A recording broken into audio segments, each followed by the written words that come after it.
నమస్కారం. లక్ష్మి చెప్పే కథలకు స్వాగతం. వీణులతో వీక్షించటానికి సిద్ధం కండి. ప్రియ సఖులు, ఇప్పుడు మనం ప్రముఖ రచయిత్రి శ్రీమతి అడప పద్మ గారు రచించిన ఎవరు చెప్పాలి అనే ఒక చక్కటి ఆలోచింపజేసే కథని విందామండి. మన కథలు మన భావాలు నిర్వహించిన వార్షిక కథల పోటీ 2026లో ప్రత్యేక ప్రశంసా బహుమతి పొందిన కథ ఇది. ఇక కథ మొదలు పెట్టేస్తున్నానండి. Wish you happy wedding anniversary. డల్లాస్లో ఉన్న కూతురికి అల్లుడికి ఫోన్ చేసి పెళ్లి రోజు శుభాకాంక్షలు అందజేశారు మాధవ్ దంపతులు. తండ్రి మాట్లాడటం పూర్తయ్యాక ఫోన్ పట్టుకుని తల్లితో మాట్లాడుతూ కిచెన్లోకి అడుగుపెట్టింది కీర్తి. అమ్మలు, అప్పుడే 3వ యానివర్సరీ కూడా వచ్చేసింది. ఇప్పటికైనా పిల్లల్ని ప్లాన్ చేస్తున్నారా లేదా అడిగింది రుక్మిణి. మమ్మీ, రోజు ఇదే గొడవ. నాకు కిడ్స్ మీద ఇంట్రెస్ట్ లేదు. అసలు పిల్లల్ని కనకూడదు అనుకుంటున్నాను. ఈ టాపిక్ ఇంతటితో వదిలే అంది. ఏంటి, పిల్లల్ని కనవా? బెత్తరపోతూ అడిగింది తల్లి. అవును, వద్దనుకున్నాను. ఎందుకు? అర్థం కాక అయోమయంగా అడిగింది రుక్మిణి. అబ్బా, నీకేం తెలియదు మమ్మీ. నా పరిస్థితి అస్సలు ఆలోచించవు. పెళ్ళై ఇప్పటికి 3 ఏళ్ళు మాత్రమే అయ్యింది. అప్పుడే రాకేష్ గురించి ఎలా తెలుస్తుంది? పూర్తిగా అర్థం చేసుకోవాలంటే కొంత టైం కావాలి. అతని మీద పూర్తి నమ్మకం కలగాలి. పిల్లల్ని పెంచే ఓపిక తీరిక 2 లేవు నాకు అంది. అదేంటే, బంగారం లాంటి పిల్లాడు, మర్యాదస్తుడు, నిన్ను అంత ప్రేమగా చూసుకుంటాడు. మాకే అతనేమిటో అర్థమవుతూ ఉంటే నువ్వింకా అతన్ని అర్థం చేసుకోకపోవటం ఏమిటి అడిగింది రుక్మిణి. ఇప్పటికి ప్రేమగానే ఉన్నాడు, కానీ పిల్లలు పుట్టిన తర్వాత మారిపోతే, ఏ కారణం చేతనైనా విడిపోవలసి వస్తే నా పరిస్థితి ఏంటి? కిడ్స్ని సింగిల్ పేరెంట్గా నేను హ్యాండిల్ చేయలేను మమ్మీ. ఇక్కడ ఎవరి పనులు వాళ్లే చేసుకోవాలి. పైగా ఇప్పుడు ఆటిజం భయం ఒకటి. జాబ్ చేసుకుంటూ నేను పెంచలేను విసుగ్గా చెప్పింది. అతని మీద విశ్వాసం పెరిగేసరికి నీ వయసు కూడా పెరిగి పిల్లల్ని కనే వయసు దాటిపోతుంది. అప్పుడు ఏడ్చేం లాభం కోపంగా అంది రుక్మిణి. అందుకేగా ఈ లంపటం నాకు వద్దు అనేది. మా ఫ్రెండ్స్ కొంతమందికి ఇంకా పెళ్ళిళ్ళే కాలేదు. పెళ్లి చేసుకునే వరకు పెళ్ళి పెళ్ళి అని నా ప్రాణాలు తీశారు. ఇప్పుడు మళ్ళీ పిల్లలని మొదలుపెట్టారు. అంతే కోపంగా బదులిచ్చిన కూతురి మాటలకు విస్తుపోయిందామె. పిల్లలు లేకుండా ఎలాగే బ్రతకటం? కుటుంబం పెరగాలి, వంశం వృద్ధి చెందొద్దా? మీ అత్తగారు వాళ్ళకు తెలిస్తే ఊరుకుంటారా? అయినా నేను మీ అత్తగారు ఉన్నాం కదా. నీకు పురుడు వస్తే హెల్ప్ చేయకుండా ఎలా ఉంటాము? బాధగా ఏదో అనబోతున్న తల్లితో, ఇప్పుడు మళ్ళీ ఉపన్యాసం మొదలు పెట్టక మమ్మీ. బ్రతకడానికి చాలా ఆప్షన్స్ ఉన్నాయిలే. పిల్లలే కావాలా ఏంటి? అయినా ఇది నా పర్సనల్ విషయం. మా అత్తగారు వాళ్లకు అనవసరం. పెడసరంగా అని నైట్ పార్టీ ఉంది, పనిలో ఉన్నాను బాయ్ ఫోన్ పెట్టేసింది. పర్సనల్ విషయమా? అంటే నన్ను కూడా నీకు అనవసరమని ఇండైరెక్ట్గా చెప్పిందా?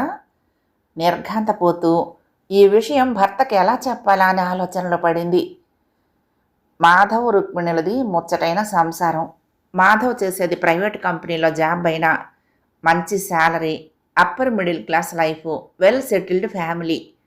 కూతురు కీర్తిని అమెరికా పంపించి ఎంఎస్ చదివించారు. చదువు పూర్తి కాగానే జాబ్ వచ్చింది. జాబ్ వచ్చిన వెంటనే అక్కడే జాబ్ చేస్తున్న రాకేష్ సంబంధం రావటం, పెళ్లి కావటం అంతా వెంటనే జరిగిపోయింది. కొడుకు తేజ కూడా కెనడాలో ఎంఎస్ పూర్తి చేసి ప్రస్తుతం టొరంటోలో జాబ్ చేస్తున్నాడు.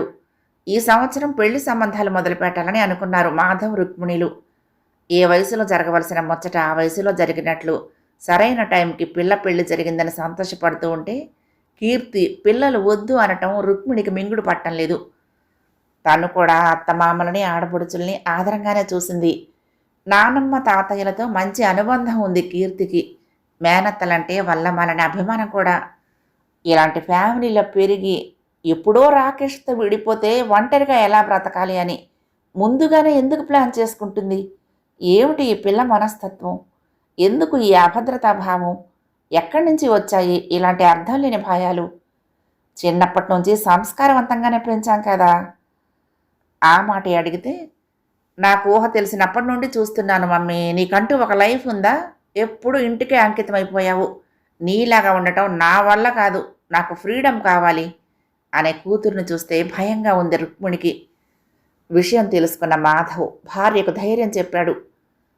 దాని మొహం ఎవరినో చూసి ప్రభావితమై అదే కరెక్ట్ అనుకుంటుంది. నిదానంగా నచ్చ చెప్దాంలే అనేసరికి కాస్త ఊరటగా అనిపించింది ఆమెకు. మరుసటి రోజు మధ్యాహ్నం తీరుబడిగా టీవీలో ఏదో ప్రోగ్రాం చూస్తూ కూర్చుంది రుక్మిణి. ప్రాణ స్నేహితురాలు సుమిత్ర వద్ద నుండి ఫోన్ కాల్ వచ్చింది. హాయ్ మిత్ర, ఎలా ఉన్నావు? హుషారుగా పలకరించింది.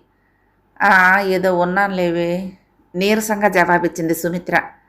ఏమైందే అలా మాట్లాడుతున్నావు? ప్రశ్నించింది రుక్మిణి. నందిని వరుణ్తో గొడవపడి వచ్చేసింది. ఎందుకు? పిచ్చి డ్రెస్సులు వేసుకుని సోషల్ మీడియాలో పోస్ట్ చేయొద్దు అన్నాడుట.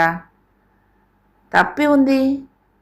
ఏమోనే, నేనెటూ చెప్పలేకపోతున్నాను. దాని వాదన దానిది అంది సుమిత్ర. ఇద్దరూ కాసేపు మాట్లాడుకున్నాక ఫోన్ పెట్టేసింది. అసలే కూతురు నందిని గురించి బాధలో ఉన్న సుమిత్రకు కీర్తి సంగతి చెప్పలేదు.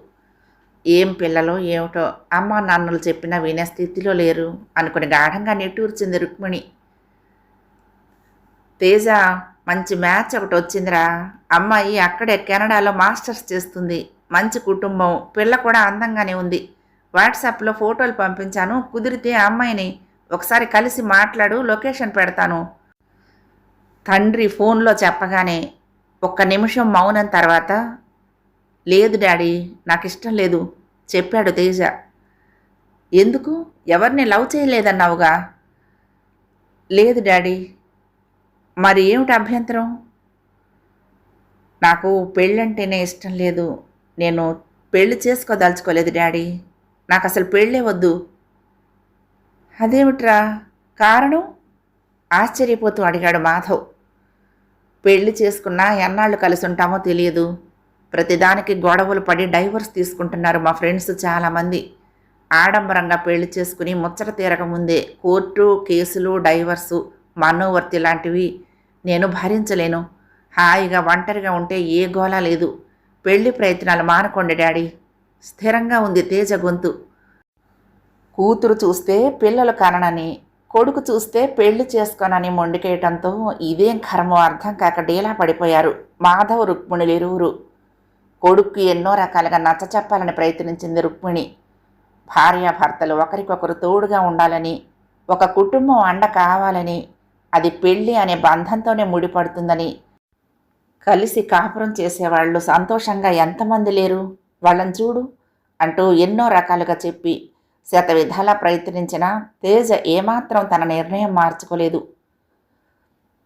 మాది 35 ఏళ్ల వైవాహిక బంధంరా, మేము సంతోషంగానే ఉన్నాం కదా అన్న తండ్రి మాటలకు, మీ రోజులు వేరు మా రోజులు వేరు డాడీ అని తేలిగ్గా కొట్టిపారేశాడు. కొడుకు పెళ్ళేమో అనుకుని ఎక్కడ లివింగ్ రిలేషన్స్ పెట్టుకుంటాడో అని మదన పడిపోసాగారు భార్యాభర్తలు. కీర్తి ధోరణిలో కొంచెం కూడా మార్పు రాలేదు. లోపల బాధపడుతున్న రాకేష్ ఒక్క మాట కూడా కీర్తి గురించి అత్తమామల దగ్గర కానీ తల్లిదండ్రుల దగ్గర కానీ కంప్లైంట్ చేసే విధంగా మాట్లాడలేదు. అది మరింత వేదనగా మారింది రుక్మిణికి. అంత మంచి భర్తను ఎందుకు అర్థం చేసుకోదు కూతురు అని. రోజులు భారంగా గడుస్తున్నాయి. రుక్మిణి దిగులు కాస్త అనారోగ్యంగా మారింది. మనిషిలో మునుపటి ఉత్సాహం ఏ కోసాన లేదు. పిల్లలతో కూడా మాట్లాడటం తగ్గించేసింది. వాళ్ళు ఫోన్ చేసినప్పుడు పొడి పొడిగా సమాధానం చెప్పి పెట్టేస్తుంది. ఎంత పద్ధతిగా పెంచింది. వీళ్ల కోసమే బ్రతికింది ఇప్పటి వరకు. వాళ్ళ భవిష్యత్తు గురించేగా తన ఆరాటం. ఇన్ని రోజుల నుండి దేనికి ఎదురు చెప్పని పిల్లలు ఇప్పుడు ఇలా తయారయ్యారేమిటో. ఊట బావిలో ఊరినట్లు కళ్ళల్లో నీరు ఊరుతూ ఉంటే పదే పదే కళ్ళు తుడుచుకుంటూ తిండి మీద శ్రద్ధ లేకుండా మంచానికి అతుక్కుపోయింది. రుక్మిణి మానసిక స్థితి అర్థం చేసుకున్న మాధవ్ ఆందోళన పడసాగాడు. రుక్కు, ఇప్పటి యువత వైఖరి ఇలానే ఉంది. పెళ్ళి వద్దని, పిల్లలు వద్దని పేరెంట్స్కి కొత్త సమస్యలు తెచ్చిపెడుతున్నారు. ఇంతకుముందు పెళ్ళిళ్ళు లేటుగా చేసుకుంటున్నారు అని బాధ. ఇప్పుడు ఏకంగా పెళ్ళిళ్ళే వద్దంటున్నారు. నీకో సంగతి చెప్పనా రుక్కు? కొత్తగా డ్యూయల్ ఇన్కమ్ నో కిడ్స్ అంటూ మొదలుపెట్టి యూఎస్లో పిల్లల్ని కనకూడదనుకున్న వారంతా సెపరేట్గా ఒక కమ్యూనిటీలో ఉంటున్నారు. డింకర్స్ కాలనీ అంటూ. పక్కింటి పిల్లల వలన కూడా డిస్టర్బెన్స్ ఉండకూడదని వీరంతా ఒక చోట చేరుతున్నారు. అందులో మన తెలుగు జంటల సంఖ్య కూడా క్రమేణా పెరుగుతోంది. ఇది మన ఒక్కరి సమస్య కాదు. చాప కింద నీరులా సమాజంలో వ్యాపిస్తున్న జాడ్యం చెప్పాడు. ఎందుకండి డ్యూయల్ ఇన్కమ్ ఎవరి కోసం? ఏం చేసుకుంటారు సంపాదించిందంతా పిల్లలు లేనప్పుడు? బాధగా అంది. పిల్లలు ప్రతిబంధకంగా మారకూడదని తెలివైన ఈ తరం వారి ముందు జాగ్రత్త మరి చెప్పాడు. అసలు వాళ్ళు అలా మారటానికి మనం అంటే తల్లిదండ్రులు కూడా కారణమే రుక్కు. చిన్నప్పుడు హాస్టల్ చదువులు, పెద్దయ్యాక ఫారిన్ ఎడ్యుకేషన్ అంటూ ఎప్పుడూ కుటుంబానికి దూరంగా ఉంచడంతో స్వేచ్ఛకు అలవాటు పడిపోతున్నారు. పైకి విముఖత చూపినా తెలియకుండానే మన సంస్కృతి ఆచరిస్తారనే ఆశ, మన కుటుంబ వ్యవస్థ నిలబడుతుందనే నమ్మకము బలంగా ఉన్నాయి నాకు. ఎందుకంటే విదేశాల్లో ఉన్న యువత ఇండియా వచ్చి వివాహాలు చేసుకుంటున్నారంటే మన వివాహ వ్యవస్థను నమ్ముతున్నారనేగా. ఇప్పుడేదో కొత్త ట్రెండ్ వచ్చిందని మనం కంగారు పడకుండా కాస్త ఓపిక పట్టాలి రుకు అంతే అనునయంగా చెప్పాడు. పై చదువుల కోసం ఫారిన్ పంపించి తప్పు చేశామంటారా? మన సంస్కృతి సంప్రదాయాలు పూర్తిగా మర్చిపోయారంటారా మన పిల్లలు? బేలగా అడిగింది. ఏ దేశం ఎగినా మన జాతి ఔన్నత్యం చాటి చెప్తూ విదేశాల్లో ఉంటూనే ఎంతో కృషి చేస్తున్న మహానుభావులు ఉన్నారు. ఇలా కొత్త పోకడలు పోయేవారు ఉన్నారు. ఇక్కడే ఉంటూ వారిని అనుసరించే వాళ్ళు ఉన్నారు. నువ్వెక్కువగా ఆలోచించకు అనునయించాడు మాధవ్. ఏ మార్పు లేకుండానే సంవత్సర కాలం గిర్రును తిరిగిపోయింది. ఒకరోజు చెప్పా పెట్టకుండా కీర్తి ఇండియా వచ్చేసింది. రుక్మిణికి ఆందోళన మొదలైంది. ఇప్పుడే ఏమీ అడగొద్దని భర్త అన్నాడని రుక్మిణి కూతుర్ని కదిలించలేదు. వారం రోజుల తర్వాత కీర్తి తనే చెప్పింది. మమ్మీ, రాకేష్ చాలా మారిపోయాడు. ఇంతకు ముందులా ప్రేమగా ఉండటం లేదు. లేట్ నైట్ ఇంటికి వస్తాడు, ఏమీ పట్టించుకోడు. తన వర్క్, తన స్నేహితులు అంతే. ఎప్పుడు బయటికి వెళ్తూ ఉంటాడు. చాలా లోన్లీగా, దిగులుగా, బోరింగ్గా ఉంది లైఫ్. నేను అతనితో కలిసి ఉండలేననిపిస్తోంది మమ్మీ. చెప్తూ ఉంటే కళ్ళల్లో సన్నటి నీటి పొరత అడుక్కుమంది. కూతురుని ఎలా ఓదార్చాలో అర్థం కాలేదు రుక్మిణికి. ప్రతిదీ నా పర్సనల్ అని మాట్లాడే యువత చిన్న బాధ కలిగితేనే దాన్ని ఫేస్ చేయలేక గిలగిలలాడతారు. సెన్సిటివ్గా ఆలోచిస్తారు. జాలిగా అనుకుంది. రాకేష్కి ఫోన్ చేశాడు మాధవ్, విషయం ఏమిటో కనుక్కుందామని. అందరూ వినాలనే స్పీకర్ ఆన్ చేశాడు. అంకుల్, మీరే చెప్పండి. 1 మిలియన్ పెట్టి కొనుక్కున్న ఆ ఇంట్లో నేనొక రూమ్లో, కీర్తి ఒక రూమ్లో వర్క్ చేసుకుంటూ ఉంటాము. వర్క్ అయిపోయాక అంతా నిశ్శబ్దం. ఇంట్లో అల్లరి సందడి ఉండవు. షోకేసుల్లో బొమ్మల్లా అంతా నిశ్శబ్దం. వీకెండ్స్ మాత్రమే ఫ్రెండ్స్ కలుస్తారు. ఎంతసేపు టీవీ చూస్తూ గడుపుతాము. అందుకే బయట పార్కుల్లో, బీచ్లో పిల్లల అల్లరి చూడటం కోసం వెళ్తున్నాను. అయినా కీర్తి కోరుకున్నది ఈ లైఫేగా మరి. ఎందుకు బోర్గా ఫీల్ అవుతుందో నాకు అర్థం కావటం లేదు. రాకేష్ చెప్పింది అక్షరాల నిజం. ఇంట్లో రొటీన్గా జరిగేది అదే. తన గురించే తను ఆలోచించింది ఇన్నాళ్ళు. కానీ రాకేష్ గురించి ఏ రోజైనా ఆలోచించిందా? అతని మాటలతో గుండెల్లో ఏదో కదలిక, ఆత్మవిమర్శ మొదలైంది కీర్తిలో. ఇనుము వేడి మీద ఉన్నప్పుడే సుత్తితో కొట్టాలి. కీర్తి అంతర్మథనం గుర్తించి మాధవ్ చెప్పాడు. చూడు తల్లి, పిల్లలు ఎప్పుడూ ప్రతిబంధకాలు కారు. అమ్మా నాన్నల్ని కలిపే వారధులే అవుతారు. ఎంతోమంది భార్యాభర్తలు పిల్లల కోసం రాజీ పడుతూ కుటుంబాన్ని నిలబెట్టుకుంటున్నారు. పెళ్లి కుదిరిన దగ్గర నుండి ప్రతి క్షణము విడిపోవటం గురించే ఎందుకు ఆలోచన చేయాలి? పాజిటివ్ దృక్పథం ఉండాలి. కానీ మన సంస్కృతి గురించి నీకు చెప్పక్కర్లేదు. అలాగే మాతృత్వం గురించి కూడా. అంతా చూస్తూ పెరిగిన దానివి. నా సలహా పాటించమని కూడా చెప్పను. మంచి నిర్ణయం తీసుకుని నీ జీవితాన్ని చక్కగా మార్చుకోగల జ్ఞానం, నువ్వు పెరిగిన వాతావరణము, చదువు నీకు ఇచ్చిందని అనుకుంటాను అన్నాడు. మరో వారం రోజులు ఉండి కీర్తి డాలాస్ తిరిగి వెళ్ళిపోయింది. తేలిగ్గా ఊపిరి పీల్చుకున్నారు మాధవ్ దంపతులు. తేజకి ఫ్లూ అటాక్ అయింది. ఎమర్జెన్సీకి వెళ్లాల్సి వచ్చింది. బాగా నీరసించిపోయాడు. అమ్మ బాగా గుర్తొచ్చింది ఆ సమయంలో. చిన్న జ్వరమే, చెబితే తల్లిదండ్రులు కంగారు పడతారని ఇంట్లో చెప్పలేదు. ఫ్రెండ్స్ హెల్ప్తో మేనేజ్ చేశాడు. కానీ విపరీతమైన నీరసం, కళ్ళు తిరుగుతూ ఉండటంతో ఆఫీస్కు లీవ్ పెట్టాడు. ట్యాబ్లెట్స్ మత్తుగా ఉండటంతో నిద్రలోకి జారుకున్నాడు. రూమ్మేట్స్ ఆఫీసులకు వెళ్ళిపోయారు. కాసేపటికి ఒక చల్లని చెయ్యి నుదుటి మీద అచ్చం అమ్మ చేతి స్పర్శలా అనిపించింది. అమ్మ వచ్చిందా? కళా నిజమా ఇది? కళ్ళు తెరవలేకపోయాడు. తేజ, తేజ ఎవరో తట్టి లేపుతూ ఉంటే మెలకు వచ్చింది. ఎదురుగా అర్పిత, తన కొలీగ్. నువ్వేంటి ఇక్కడ? నీరసంగా అడిగాడు. ముందు జావ తాగు, జావ తాగటానికి సహాయం చేసింది. అంటే ఇంతకు ముందు ఆ చల్లని స్పర్శ ఈమె చేతిదా? అర్పిత రాజస్థానీ అమ్మాయి. ఒకే ఆఫీస్ కావటంతో ఫ్రెండ్లీగా ఉంటుంది. తేజ రూమ్మేట్ సందీప్ తేజకు జ్వరం అని చెప్పడంతో ఆఫీసులో పర్మిషన్ తీసుకుని తేజ ఫ్లాట్కి వచ్చి అక్కడి నుండే వర్క్ చేసుకుంటూ అతనికి టైంకి పథ్యం భోజనము మెడిసిన్స్ ఇస్తూ సందీప్ వాళ్ళు వచ్చే వరకు ఉండి వెళ్ళిపోయింది. అలా 3 రోజులు తేజ కోలుకునే వరకు శ్రద్ధ తీసుకుంది అర్పిత. నీకొక తోడు కావాలరా అని అమ్మ ఎందుకు హితబోధ చేసిందో అర్థమవుతోంది తేజకు. అర్పిత మీద మంచి అభిప్రాయం ఏర్పడి ఆమెను నిశితంగా గమనించసాగాడు. ఆమె మంచి భావాలు గల అమ్మాయి, హెల్పింగ్ నేచర్, సర్దుకుపోయే గుణం, ఎవరితో గొడవలు పెట్టుకోకపోవటం, చాలా బెస్ట్ క్వాలిటీస్ ఉన్నాయని గ్రహించాడు. చిరునవ్వుతో చక్కటి హిందీలో మాట్లాడుతుంది. ఆమె సమక్షంలో తను చాలా హాయిగా ఉంటున్నాడు. చిత్రంగా పెళ్ళే వద్దనుకున్న అతనికి అర్పితను పెళ్లి చేసుకుంటే బాగుంటుంది అన్న ఆలోచన వచ్చింది. ఆమె ఒప్పుకుంటుందా అని ఆలోచించసాగాడు. 6 నెలల తర్వాత అర్పిత ఆమోదం తెలిపిన మరుక్షణం తల్లిదండ్రులకు శుభవార్త చెప్పాడు తేజ. ఎప్పుడెప్పుడు వెళ్ళి కాబోయే కోడల్ని చూస్తావా అని తహతహలాడిపోయారు మాధవ్, రుక్మిణి. వెంటనే కెనడాకు టికెట్స్ బుక్ చేసుకున్నారు. కీర్తికి ఈ సంగతి చెప్పగానే, మీరు కెనడా నుండి అమెరికా వచ్చేయండి మమ్మీ, రాబోయే మీ గ్రాండ్ కిడ్ కోసం అంది సంతోషంగా. ఏమన్నావు కీర్తి, నిజమా? ఆనందంతో కళ్ళు తడిసిపోతున్నాయి రుక్మిణికి. నిజమే, నాకు రాకేష్ కావాలి మమ్మీ. ఇండియా వచ్చినప్పుడే అర్థమైంది అతను లేకుండా నేను ఉండలేనని. తన అభిప్రాయం గౌరవించడం నా ధర్మం అని కూడా తెలుసుకున్నాను. ఈ గుడ్ న్యూస్ విన్నప్పటి నుండి రాకేష్ ఎంత సంతోషంగా ఉన్నాడో తెలుసా? నా చుట్టూ తిరుగుతూ నన్ను అపురూపంగా చూసుకుంటున్నాడు మమ్మీ. కీర్తి చెప్తూ ఉండగానే సుమిత్ర నుండి పదే పదే మిస్డ్ కాల్స్ రావడంతో ఫోన్ పెట్టేసి సుమిత్రకు చేసింది. నందిని హాస్పిటల్లో ఉంది, త్వరగా రా రుక్మిణి అంటూ లొకేషన్ షేర్ చేసింది. రుక్మిణి, మాధవులు హాస్పిటల్ రూమ్లోకి అడుగుపెట్టగానే స్నేహితురాల్ని చుట్టేసి బావురు మంది సుమిత్ర. ఏం జరిగింది? సుమిత్ర వీపుపై నిమురుతూ ఓదార్పుగా అడిగింది రుక్మిణి.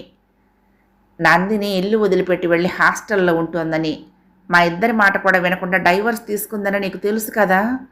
ఇప్పుడు ఆత్మహత్యా ప్రయత్నం ఎందుకు చేసిందో మాత్రం తెలియటం లేదు అని చెప్తూ బాధపడింది. స్పృహలోకి వచ్చిన తర్వాత నందిని చెప్పింది, తనని సోషల్ మీడియాలో విపరీతంగా ట్రోల్ చేస్తున్నారని, తనకు తెలిసిన వాళ్లే ఫేక్ ఐడీలతో పిచ్చి కామెంట్స్ పెడుతున్నారని, బయట కనపడినా ఏదో ఒకటి అంటున్నారని, భరించలేక చచ్చిపోదామనుకున్నానని చెప్పింది. సోషల్ మీడియాలో పోస్ట్ పెట్టడానికి ఉన్న ధైర్యం తర్వాత పర్యవసానాలు ఫేస్ చేయడానికి లేకపోతే ఎలా? అలాంటప్పుడు లో ప్రొఫైల్ మెయింటైన్ చేయాలి, కొంచెం కఠినంగా అన్నాడు మాధవ్. నిజమే అంకుల్, నేను ఒక స్టూపిడ్ని. వరుణ్ చెప్పింది ఆ రోజు వినలేదు. చివరికి డాడీ చెప్పినా వినిపించుకోలేదు.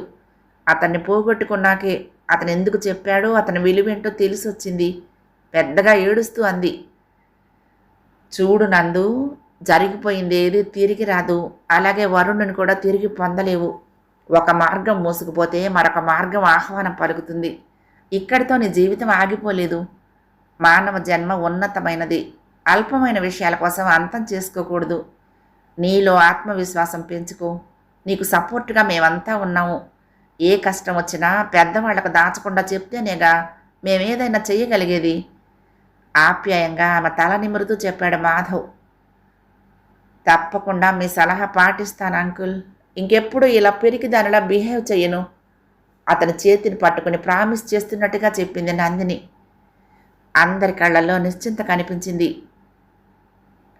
ఈగోలతో చిన్న విషయాలను పెద్ద సమస్యలుగా భావిస్తూ నిజమైన కష్టం వచ్చినప్పుడు నిలబడలేక పారిపోతున్న ఈ జనరేషన్ని ఎలా కాపాడుకోవాలి? అమ్మాయిల్లారా, ఎక్కడ ఎలా ఉండాలో వివేకంతో మసులుకోండి. అబ్బాయిల్లారా, బుద్ధి తెలుసుకుని నడవడిక మార్చుకోండి. మీరు చేసే పనులకు తల్లిదండ్రుల పెంపకాలనే ఆక్షేపించేలా కుటుంబాలను సైతం ఆభాసపాలకు గురిచేయకండి అని ఎంతమంది పెద్దలు ఎలిగెత్తి అరిచినా వినరే ఈ కాలపు పిల్లలు. చెప్పడానికి మీకేం అధికారం ఉంది అని ప్రశ్నిస్తున్నారు. మరి ఎవరు చెప్పాలి?